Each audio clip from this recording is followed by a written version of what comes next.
Thanks everyone for coming and sitting down so nicely. Before we get started, I do want us to say a hi to Polka United Methodist because my mom's church in West Virginia is going to be joining us for VBS online. Can we say hi? Hello. Virginia. So, today we're talking about Jesus. When Jesus lived here on earth, he had 12 friends that did everything with him. They traveled with him. They saw him perform miracles. They met some really cool people. He even brought somebody back to life. Jesus did. And his 12 friends got to see all of that. Jesus and his followers talked together, laughed together, and they became such close friends. One of Jesus' best friends, Peter, was one of his best friends. But Peter did something that friends are never, ever supposed to do. Something that can break a friendship apart. So, I'm going to tell you guys about a few days in Peter's friendship with Jesus. To experience a bit of what happened, I'm going to have you guys stand up and line up in a straight line across the middle of the room. This way, like this. Yeah, exactly like what Yep. the crew leader Right actually over said. here. And face this way for us. Very good. Hey guys, get line right here. Join in. Oh, there's also a perfect spot there too. There we go. And that way, in a straight line this way. You guys, there's still room There's down still some here. room down on that side as well. So if you feel a little squished, you can maybe scooch over it a few steps. All right. So at the beginning of this story, Jesus and Peter were such close friends. Kind of like you guys are close friends now. As I describe what happened during these few days in their friendship, I want you guys to decide something. You have to decide whether the actions that I'm talking about help a friendship or hurt it. If it helps, take a step forward. If it hurts, take a step back. So in this situation, you guys are all Peter, and I'm going to be Jesus, okay? Here we go. Jesus asked Peter and the rest of his friends to have a special meal with him in Jerusalem, and Peter came. After the meal, Jesus asked Peter and the other friends to pray with him in the garden, and Peter agreed. But Peter and the other friends were tired, so instead of praying, they fell asleep. Peter woke up to find that soldiers had come to arrest Jesus, so Peter pulled out a sword to protect his friend. The soldiers led Jesus away, and Peter followed to find out what happened. As Peter waited for the news, someone asked if Jesus was his friend, and Peter said no. 2 more times, Peter told people he didn't know Jesus. Finally, Peter just ran away and left Jesus behind. I think we should take 2 steps back for that one. That's a big one. That's mean. That was mean. Or so far. Jesus let himself be battered and beaten and then nailed to a cross where everyone could see him die. And Jesus was paying the price for all the wrong things people have done. And it was a high price to pay. We're not sure if Peter was somewhere in the crowd watching, but if he was, he didn't try and help Jesus.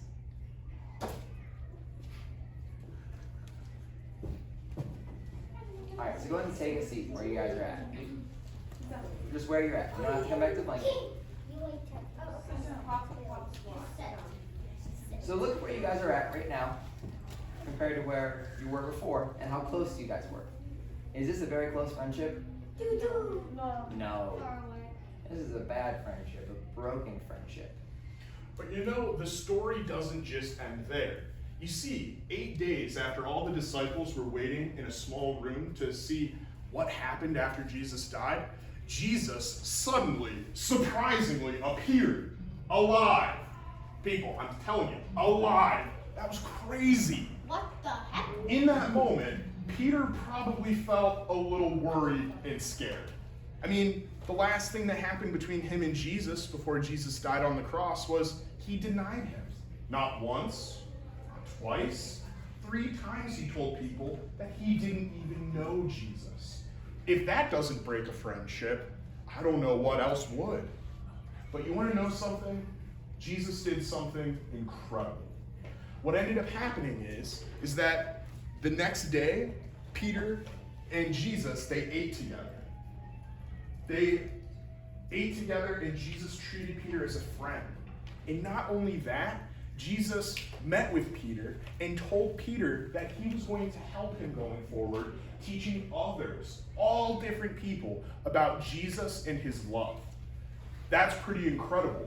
Jesus, even though Peter made those mistakes, forgave him in a powerful way. If Jesus can forgive Peter, then we know for ourselves that Jesus will forgive us, even if we feel like things are broken too. In just a second, when I say go, I'm going to have you guys go back and sit with your crews. Not yet, though. Not yet. When you sit with your crews, what I want you guys to do is you're each going to receive a popsicle stick like this. I want us to take some time to maybe think about our own lives. Maybe we have had a relationship, kind of like Peter and Jesus, where maybe someone did something to us that really hurt us. A friend did something that wasn't what a good friend would do at all. An example I have in my life, I remember I had a friend one time who pretended to completely ignore me for a long time because he wanted to seem cool with some other kids. What I want you to do is your crew leaders will start and give their example, and when you share that story of when a friendship was almost broken, I want you to take the popsicle stick and break it in half and put it in front of you. Make sure you do that with your whole crew and give everyone an opportunity to share. Are there any questions? All right, go ahead and head with your crews around your circle, okay?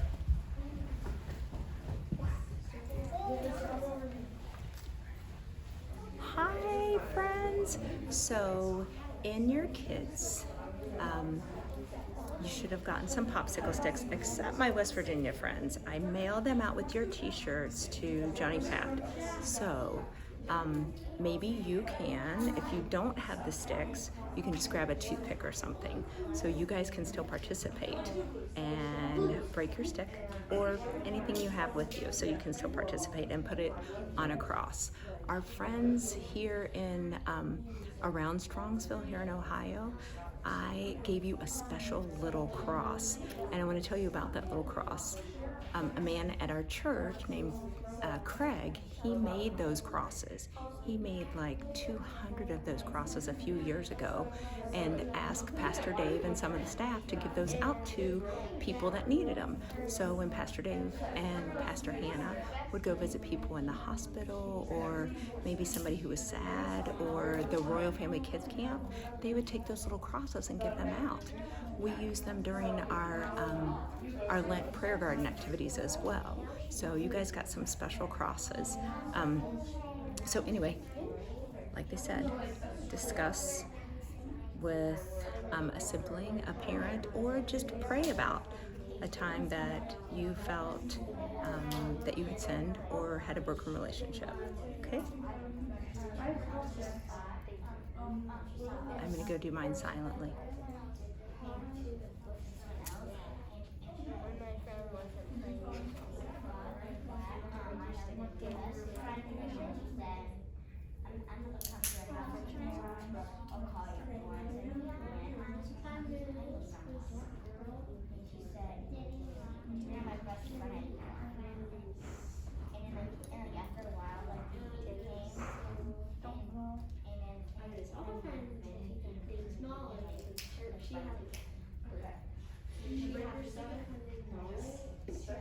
Right on the glue dot. So you can bring your sister and then mom.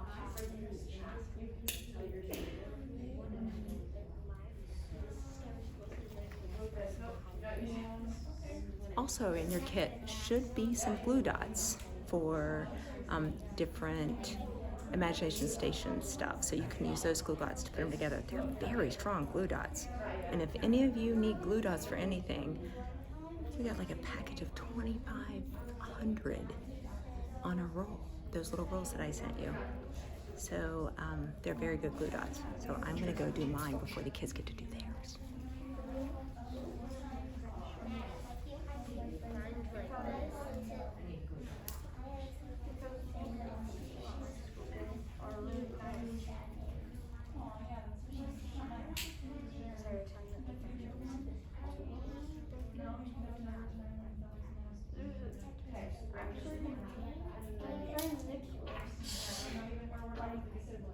One time,